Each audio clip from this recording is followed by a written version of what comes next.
Okay, so hi, we are the purple team.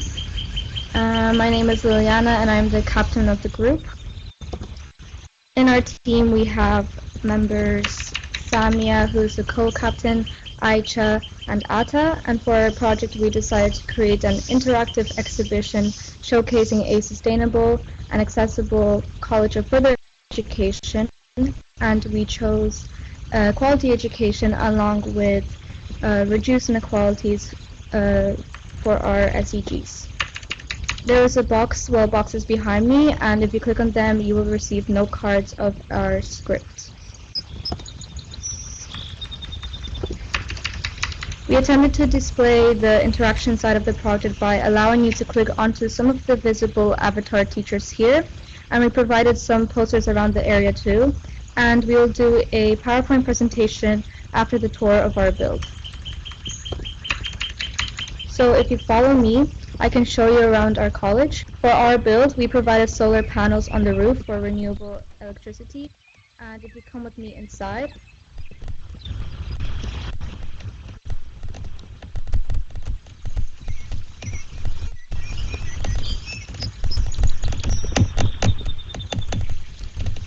then you can see the receptionist area, and if you follow along through the door here, you will see a hallway that will lead to one classroom.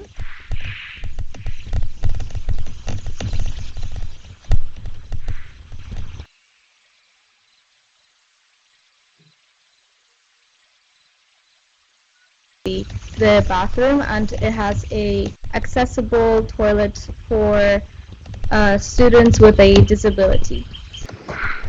Through the side door, you'll see that we have a little coffee station, and then down here is a ramp that's meant to be accessible for any wheelchair users.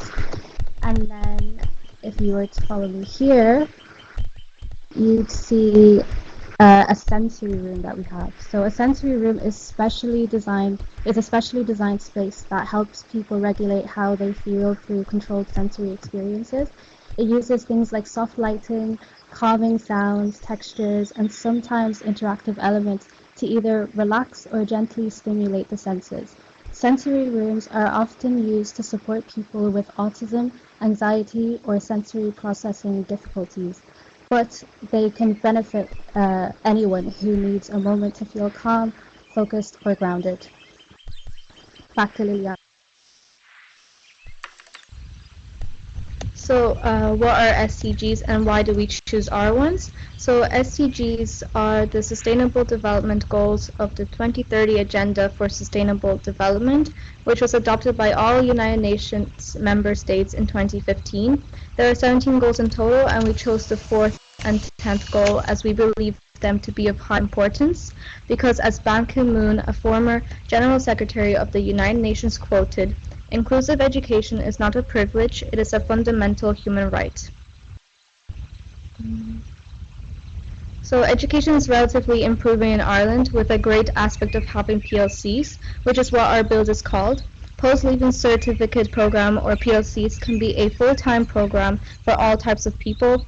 Young students who have either completed their Leaving Cert, which is like the final exam of the Irish secondary school system, or not, and for mature students who are returning to education.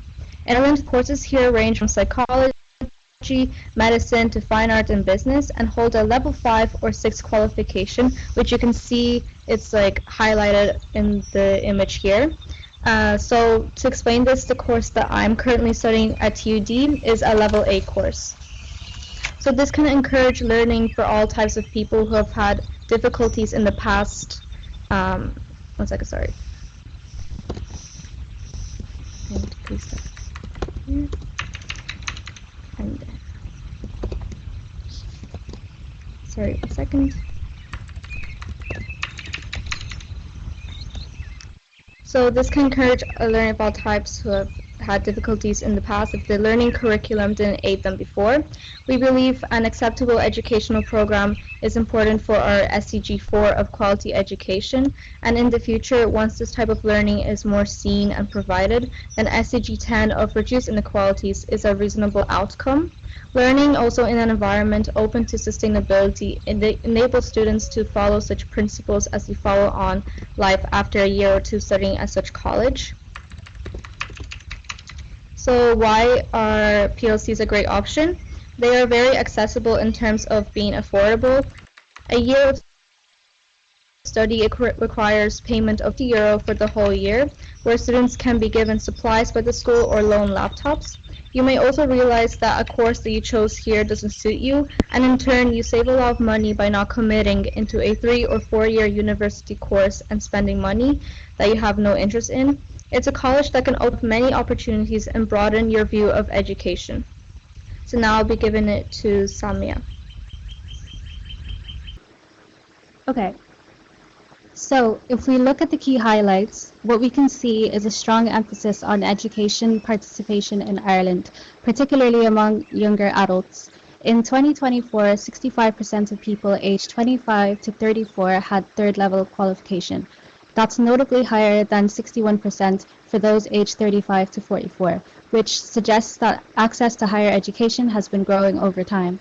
We can also see a similar trend in lifelong learning.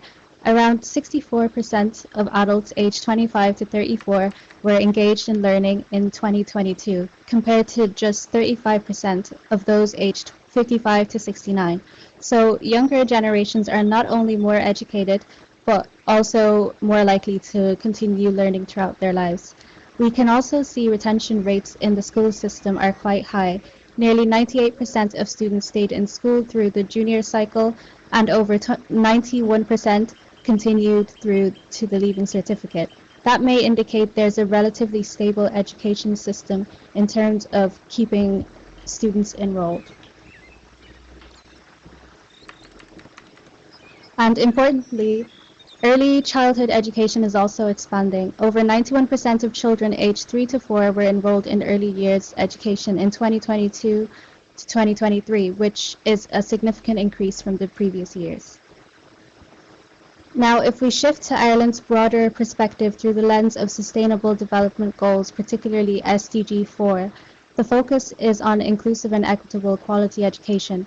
Along with accessibility, this is about ensuring that people from all backgrounds achieve literacy,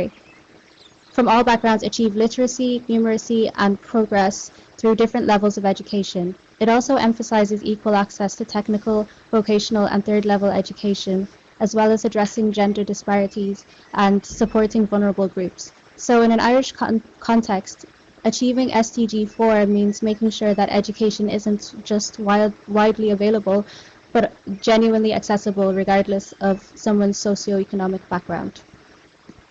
SDG 10 focuses on reducing inequalities, which is a broader goal. It's about ensuring equal opportunities across society, regardless of income, gender, ethnicity, or disability. This includes things like fair distribution of wealth, social inclusion, and access to both economic and political opportunities. It also calls for the removal of discriminatory laws and practices and stronger support for vulnerable groups. For Ireland, this means making sure that economic growth and access to education actually benefit everyone and not just those who are already disadvantaged. So I'll be talking about the SDG 4, quality education, and SDG 10, reduce inequalities, by comparing Turkey and Ireland. First, let's look at SDG 4, quality education. In Turkey, access to education has improved a lot in recent years. The net school enrollment rate in primary education is over 95%. However, there are still challenges. Around 3 to 4% of children are not in education. This problem is more common in rural areas and eastern regions. Also, girls are more affected than boys. For example, in some regions, girls' school attendance can be 2 to 3% lower than boys. In Ireland, the situation is better. Primary and secondary education enrollment rates are almost 100%. The rate of early school leaving is around 3 to 4%, which is one of the lowest in Europe. Boys and girls have almost equal access to education, and there's less regional differences compared to Turkey. Now let's look at SDG 10, reduce inequalities. In Turkey, income inequality is relatively high. the Gini coefficient is about 41 to 42, which shows a large gap between rich and poor. The richest 20% of the population earns almost 47 to 48% of total income, while the poorest 20% earns only around 6%. In Ireland, inequality is lower. The Gini coefficient is around 29 to 30, close to the EU average. The richest 20% earns about 37 to 38% of total income, which is still unequal but more balanced than Turkey. Social support systems in Ireland help reduce inequality as well. To conclude, Ireland performs better in both education and equality indicators. However, Turkey has made important progress, especially in increasing school enrollment and improving access to education. So both countries still have challenges, and continued effort is needed to fully achieve SDG 4 and SDG 10. So now I will give it for Aicha to finish the presentation. Hello, my name is Ayça. In this part, I will talk about access to education in Turkey. In Turkey, not everyone has equal access to education. In some regions, children have difficulty going to school. That's why SDG 4 is very important. Is As Ata said, in eastern regions, some children cannot get education. Also, migrant students might have language problems, so school should give support. In addition, students with low income should get scholarships. This helps everyone study. In conclusions, when access to education increases, society becomes more equal.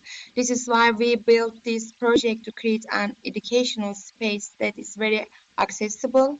We believe a PLC would be a good idea for Turkey and in the end can reduce inequalities because as the quote we had said earlier, inclusive education should not be a privilege but a human right. Thank you. That's the end of our presentation. Thank you for listening.